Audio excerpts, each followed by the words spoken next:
محترم سامعینو د رمضان المبارک ډیر عظیم میاشت نن په جامعه نوشهره کې لسم درس ته د فهمیدین کورس نه موضوع د مسواک فضیلت ته.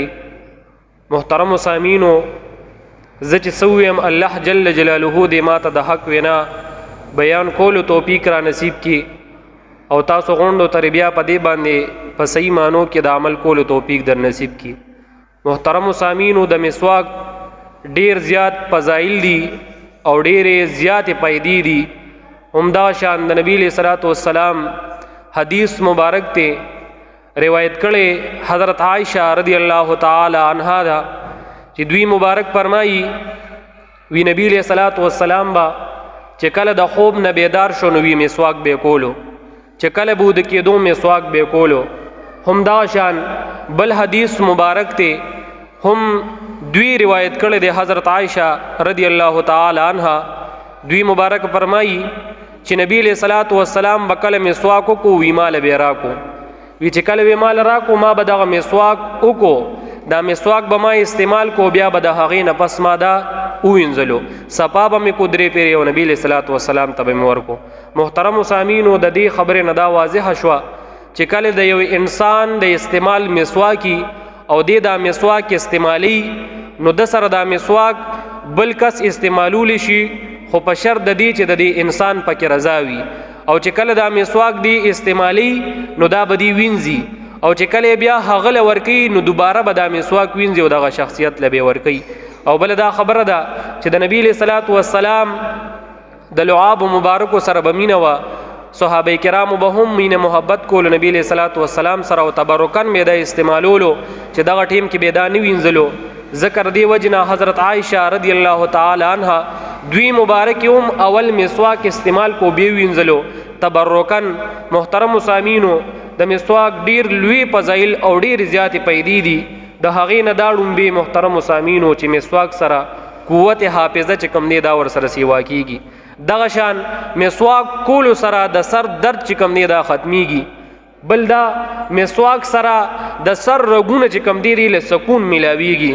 په مسواک کولو سره بلغم چې کم دی دا ختمیږي. بلدارا د معدې چې کمی بیماری څومره تکالیف دا مسواک کولو سره ختمیږي. محترم سامعینو په مسواک کولو سره چې کم دی عقل چې کم دی دا سیوا کیږي، او مسواک سره چې کم دی په انسان باندې زر چې کم دی دا بوډاواله نه راځي، یعنی دا انسان بډیر وخت پورې نوجوانی چې د الله تعالی عمر ورکړي دغه انسان بزر نه زړیږي. محترم سامعینو دغه شان د مسواک بل پیدا تاسو به کتلی اکثر د ډیر زیات د ګرمۍ د وجې د تیزابیت د معدې د وجې د انسان خوله چې کم دی دا چالی نیسی، یعنی دا پخیږي. د دې غټ علاج چې کم دی محترم سامعینو هغه مسواک کول دی. خو په کومه طریقې سره چې کله انسان مسواکو کی هغه استعمال کی او کوم لاړ راشي خوله کې، دغه لاړ چې کم دی دا به خوله کې ایثار کی او دا به یو خوا بل خوا خوله کې واړي. د دې په ذریعې سره به الله جل جلاله دل شفا ورکي. محترم سامعینو د مسواک په باره کې نبی علیہ الصلوۃ والسلام ډیر زیات حدیث مبارک دي. نبی علیہ الصلوۃ والسلام فرمایي وی دا مسواک چې کم دی دا تاسو مضبوطه سرونی سے او دا خامخا کوي، ځکه مسواک سره چې کم دی د خولې پاکوالی هم راځي او انسان ته د الله جل جلاله رضامندی حاصلیږي. محترم سامعینو دغه شان د مسواک ډیر زیات چې کم دی فواید دي. کله چې انسان مسواک کوي دغه انسان به د مرګ په وخت کې چې کم دی د کلمه شهادت چې کم دی دا نصیب کیږي. بل د مسواک پیدا چې کله دا انسان په پولیسرات باندې تیریږي نو دله به سختی نه وي، دی به ډیر په اسانه باندې چې کم دی په دغه پولیسرات باندې تیریږي. بل دا چې کله انسان مونځ کوي دغه مونځ چې کم دی ثواب چې کم دی دا دوباله کیږي، ثواب د دې نورم زیات سیوا کیږي. محترم سامعینو بل دا کله چې انسان مسواک کوي نو عام زندگی کې د دغه غونو ته چې کم دی پیدم ملاویږي او هغه ښکلی ښکاري، مزیدار ښکاري، چمک وي. محترم سامعینو بل دا مسواک کولو سره د خولې چې کومه بدبوی دا ور سره ختمیږي. بل دا مسواک سره د سترګو نظر چې کم دی دا تیزیږي.